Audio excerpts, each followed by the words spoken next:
ओम शांति। अपने मन को सर्व प्रकार की हलचल से समेट लें।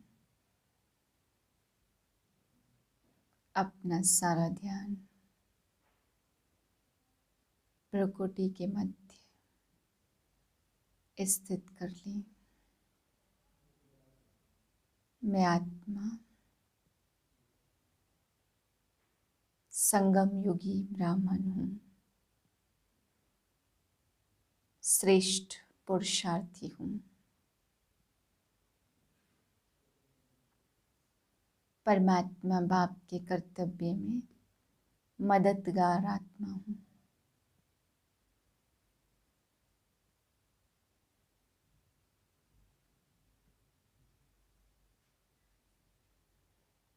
इस संगम युग पर मुझ आत्मा का श्रेष्ठ भाग्य है।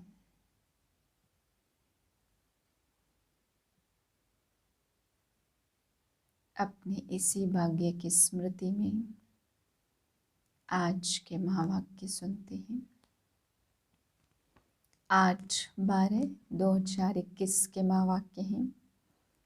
आज बाबा कह रहे हैं, हर श्वास बाप की याद में रहकर सफल करनी है। कर्म करते भी तुम बच्चों को याद में रहना है।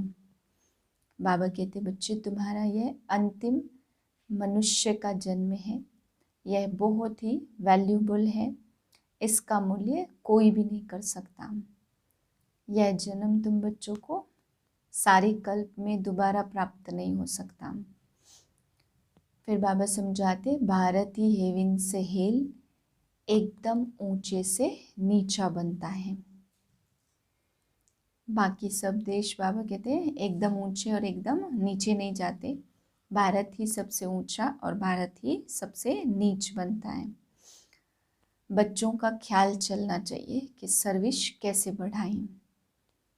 आज बाबा सर्विस बढ़ाने के लिए भी कहते हैं कि बच्चों का ख्याल चलना चाहिए। बाप को जान लिया तो जीवन मुक्ति के हकदार तो बन जाते हैं। फिर बाबा समझा रहे, आत्मा को मन मना भाव का इंजेक्शन बाप आकर लगाते हैं। यह एक ही इंजेक्शन है जो 21 जन्मों के लिए एवर हेल्दी बना देता। मीठे बच्चे, संगम की इन अमूल्य घड़ियों में श्वासों श्वास बाप को याद करो। तुम्हारी एक भी श्वास व्यर्थ न जाए। प्रश्न है, इस समय तुम्हारा मनुष्य जीवन बहुत बहुत वैल्यूबल है, कैसे?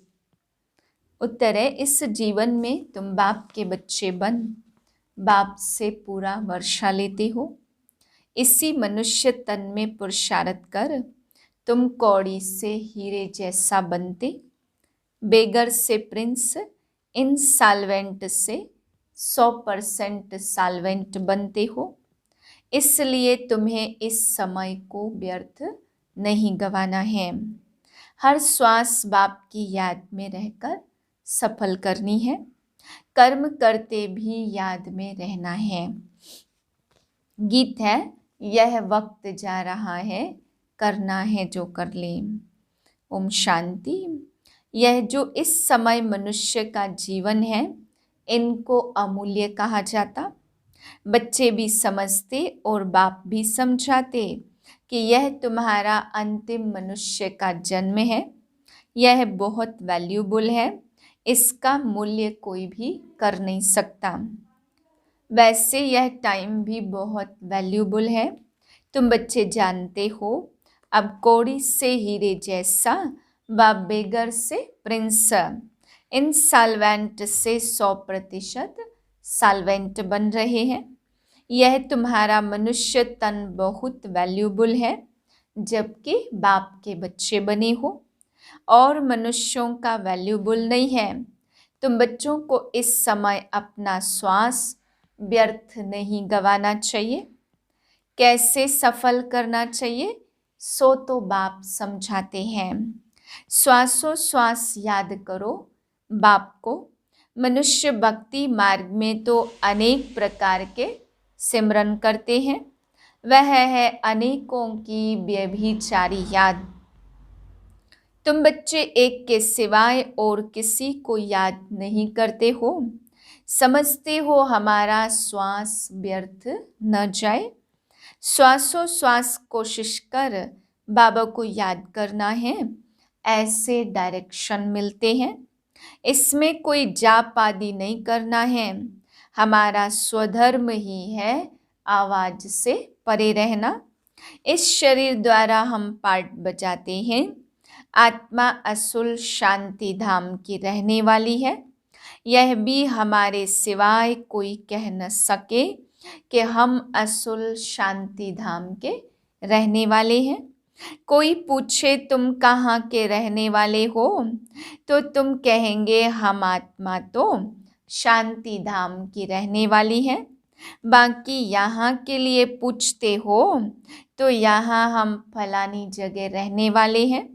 शांति धाम से यहाँ आकर शरीर लेकर पार्ट बजाना ही है। अभी यह है मृत्यु लोक का अंतिम जन्म। इसमें श्वास व्यर्थ नहीं गंवानी चाहिए। वह लोग फास्ट व्रत रखते हैं, उनको कहना है क्यों तुम टाइम वेस्ट करते हो। इससे ऊंचते ऊंच बाप को याद करो। यह भी तुम जैसे जीवघात करते हो। आत्मघाती नहीं कहेंगे, क्योंकि आत्मा का घात कभी होता नहीं है। कहा जाता जीवघाती महापापी। इस समय अपने शरीर को तकलीफ देना यह भी तो महापाप है। तुम कह सकते हो कि इस समय तुम महान पुण्यात्मा बन सकते हो। इस पुरुषार्थ से उन्हों को तो यह पता ही नहीं कि बाप यहाँ आया हुआ है। यह बाप दादा है ना, शिव बाबा ब्रह्मा दादा। प्रजापिता ब्रह्मा तो मशहूर है। वह तो कह सकते हैं ना कि क्यों ऐसे वैल्यूबल शरीर का घात करते हो। इससे तो मन मना भव। बाप को याद करो तो जीवन मुक्ति मिलेगी। अथवा कोई द्वारा मैसेज भी भेज सकते हो। देहली वाले बच्चे भी भेज सकते हैं कि यह दुनिया बदल रही है। सामने महाभारत लड़ाई भी है, इसलिए बच्चों को एक श्वास भी वेस्ट नहीं करनी चाहिए। वह भी तुम जानते हो और लिख सकते हो। जीवन मुक्ति 1 सेकंड में बिना कोड़ी खर्चा मिल सकती है। यह मृत्यु लोक का लास्ट जन्म है। अमर लोक में है जीवन मुक्ति और मृत्यु लोक में है जीवन बंध। यह भागवत में भी गाया हुआ है। यह भी एक कहानी बना दी है कि जनक को ज्ञान देने वाला कोई मिल न सका। परमपिता परमात्मा ब्रह्मा द्वारा ज्ञान देते हैं। ब्रह्मा को भी जरूर किसी ने दिया होगा ना। कोई भी अंदर आते हैं तो उनसे पूछो बोर्ड पढ़ा, क्या लिखा हुआ है। बी के प्रजापिता ब्रह्मा के बच्चे ठहरे। प्रजापिता को सिर्फ कुमारियां ही होंगी क्या? जरूर कुमार भी होंगे। तो यह हमारी फैमिली हो गई। ब्रह्मा बाप है। ब्रह्मा किसका बच्चा? शिव बाबा का। बाप कहते अभी पुरानी दुनिया है, वह बदल कर नई बन रही है। इसलिए यह अंतिम जन्म बहुत वैल्यूबल है, इनका बहुत महत्व है। सर्विस को कैसे बढ़ाएं यह बच्चों को ख्याल चलना चाहिए। बाप कहते आज मैं तुमको गुह्य बातें सुनाता हूँ। कोई कहकर जाते हैं हम जरूर आएंगे, परंतु माया फिर भुला देती। माया बिल्ली कम नहीं है, गुल बकावली का एक खेल भी दिखाते।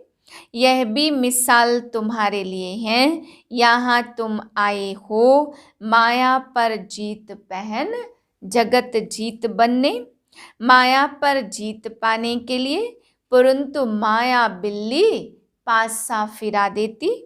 गुल बकावली अल्लाह अवलदीन, यह सब इस समय की बातें हैं। बाप को याद न करने से माया आ जाती। जो कुछ हो चुका है उनकी बैठ बाद में कहानियां बनाते।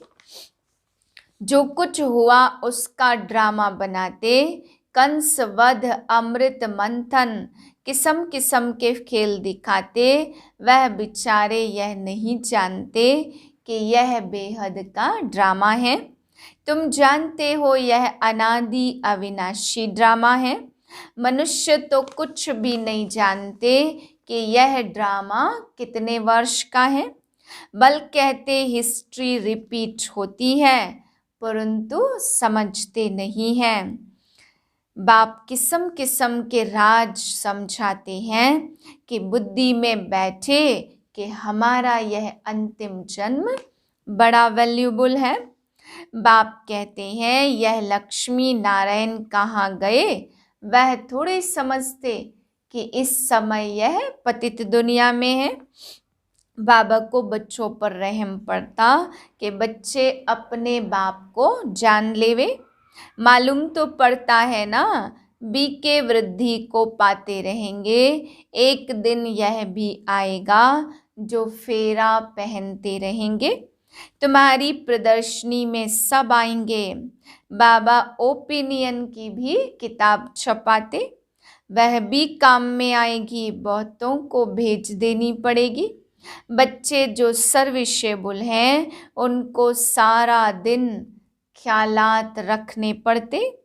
वह झट कहेंगे भल बीके आकर मिल सकती है। भूख हड़ताल रखते तो 10-12 दिन के बाद कमज़ोर हो जाते, फिर इतनी बात नहीं कर सकते। तुम्हारी बात को समझेंगे और कहेंगे बरोबर जीवन मुक्ति पाने का यही ठीक रास्ता है। सर्व का सदगति दाता एक ही बाप है, बाकी सब है भक्ति मार्ग के गुरु। गुरु तो बहुत हो गए हैं ना, स्त्री का पति भी गुरु है। कथा सुनाने वाले को भी गुरु कहते। यह सब समझने की बातें हैं। बच्चों का माथा बहुत विशाल होना चाहिए सर्विस के लिए। बाप को याद कर रावण पर विजय पानी है। श्वास व्यर्थ नहीं गंवाने हैं। जो समय बर्बाद करते रहते उनको बेसमझ कहा जाता। बाप कहेंगे किसका जीवन हीरे जैसा बनाने की तुम सर्विस नहीं करते हो क्या? कितना waste of time, waste of energy करते। बाबा अपना मिसाल बताते। भोजन पर बैठते हैं तो भी बाबा को याद करते। हम दोनों इकट्ठे खाते, याद करते करते फिर भूल जाता हूँ। अभी तुम्हारी बुद्धि में नंबरवार धारणा होती है। यह नॉलेज बुद्धि में धारण की जाती। गाते हैं ना भर दो झोली, यह तुम्हारा अमूल्य जन्म है। सर्जन नब्ज देखने बिना राय दे न सके।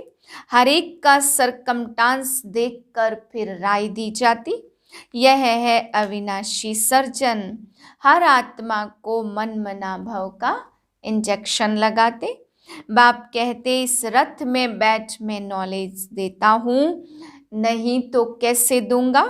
कृष्ण तो होता ही है सतयुग आदि में, वही आत्मा सावरी बनी है तो इनके बहुत जन्मों के अंत में प्रवेश करता हूँ, इसलिए भाग्यशाली रथ गाया हुआ है।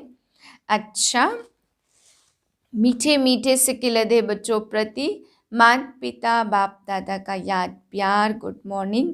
रूहानी बाप की रूहानी बच्चों को नमस्ते। हम रूहानी बच्चों की रूहानी बाप को नमस्ते। धारणा के लिए पहली पॉइंट, अपना तथा दूसरों का जीवन हीरे जैसा बनाने की सेवा करते रहना है। टाइम, मनी, एनर्जी बर्बाद नहीं करनी है। दूसरी पॉइंट है, दूसरों का कल्याण करने के साथ साथ अपना भी कल्याण करना है। बुद्धि रूपी झोली में ज्ञान रत्न धारण कर दान भी करने हैं। वरदान है, प्रारब्ध की इच्छा को त्याग, अच्छा पुरुषार्थ करने वाले श्रेष्ठ पुरुषार्थी भव। श्रेष्ठ पुरुषार्थी उन्हें कहा जाता जो पुरुषार्थ की प्रारब्ध को भोगने की इच्छा नहीं रखते। जहाँ इच्छा है वहाँ स्वच्छता खत्म हो जाती और सोचता सोचने वाले बन जाते। जो यहाँ की प्रारब्ध भोगने की इच्छा रखते वह अपनी भविष्य कमाई जमा होने में कमी कर देते। इसलिए इच्छा के बजाय अच्छा शब्द याद रखो। श्रेष्ठ पुरुषार्थी सदा फ्लॉलेस बनने का पुरुषार्थ करते हैं, किसी भी बात में फेल नहीं होते। स्लोगन है, साधन कमल पुष्प बनकर यूज करो क्योंकि ये आपके कर्म योग का फल है। ओम शांति।